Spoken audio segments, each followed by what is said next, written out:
So this is a really good experiment in working under unoptimal conditions.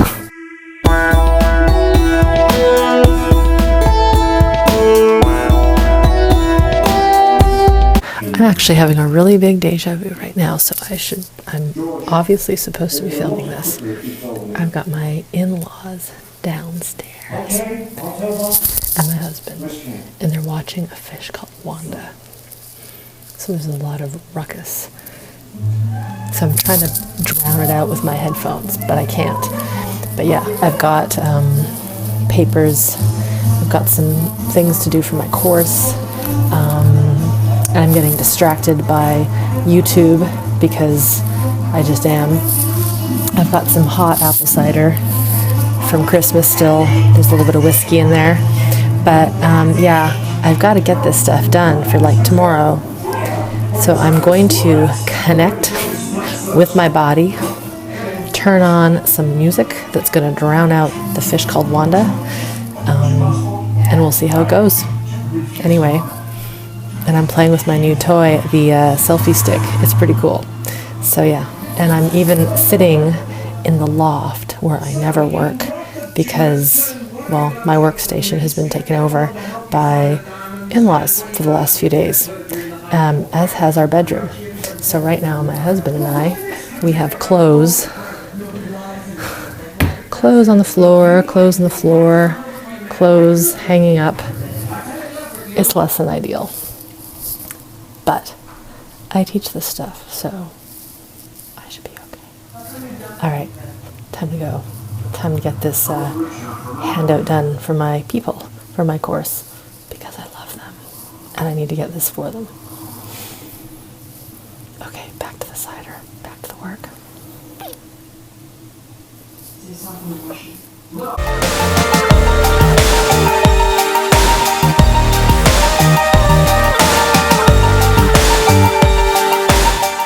The morning after the fish called Wanda saga, I got it done.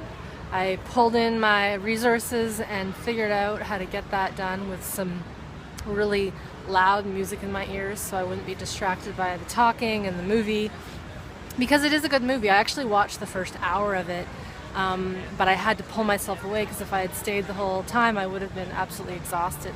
But I'm sitting at, I'm standing at a really cool spot in Vancouver. It's a beautiful day. It's actually snowing a little bit right now, even though the sun is out. It's very odd. But this is Robson Square. And Robson Square is, obviously you can see there's an ice rink there. In the summer, this is no longer ice, but people come and they dance. Hip-hop guys and girls come and they practice their moves and they dance. It's pretty cool to see break dancers.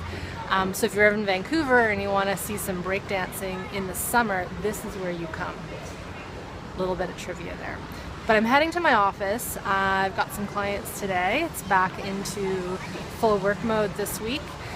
But when we get there, I'll give you a little show of my office, but also tell you why I was making those handouts last night, right? What are the handouts for? They're not for my private clients, they're for another group of people that I'm working with.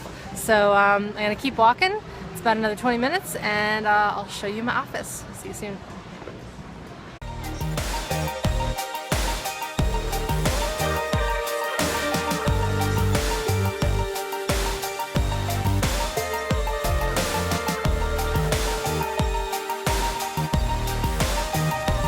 So I'm at my office and I just realized I forgot my keys, which happens maybe once a year, but just because routine is off and I wasn't driving, I forgot them.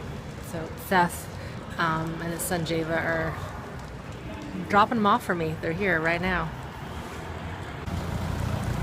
Woo! You're incorrigible. Thank you.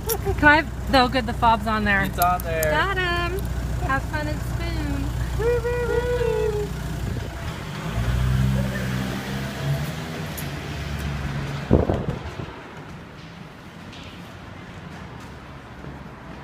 Look at that marble. Look at that marble.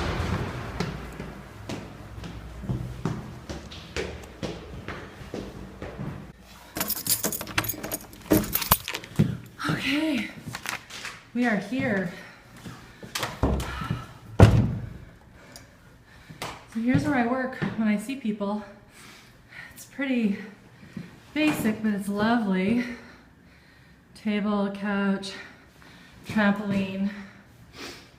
These are my husband's singing bowls. He's also a nervous system specialist, but he's also a sound healer. So he uses all these funky things that I don't really know how to play. Anyway. Okay, so here's the thing.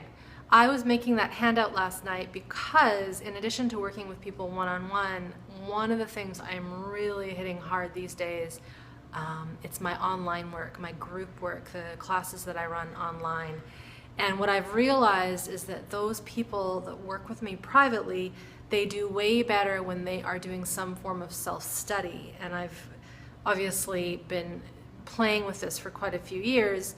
So the handout was for a group of people. There's about 50 people I have in a group. It's called the New Inner Game. It's a 12-week nervous system rewire. And it's already in full swing. We're in week 7. And I'll run it again at the end of March.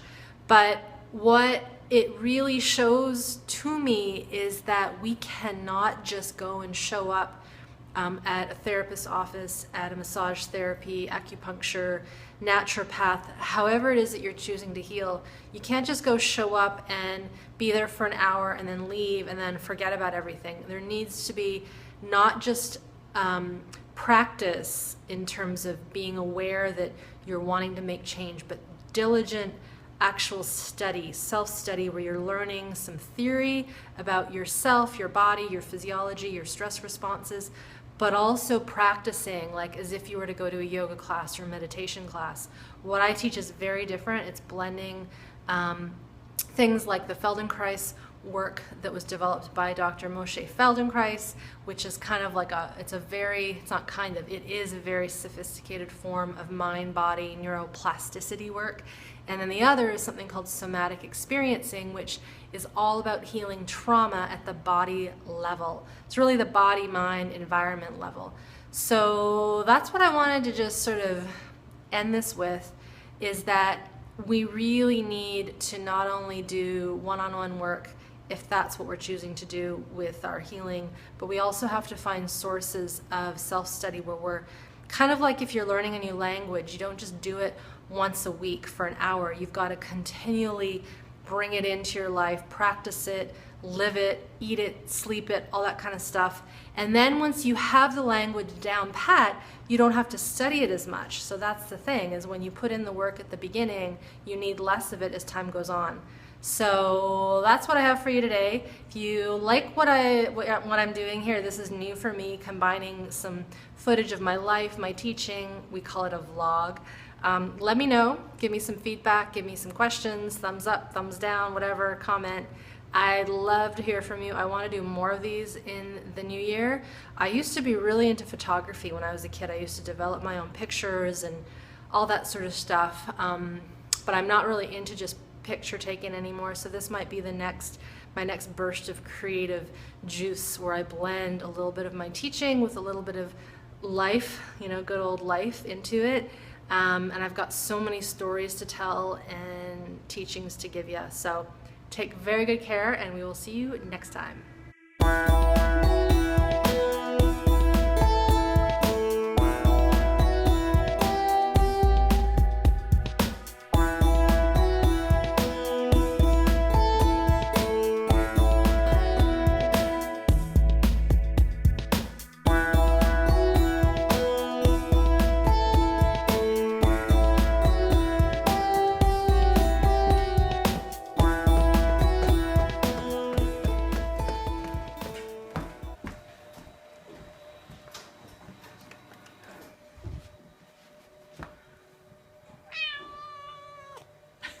I still have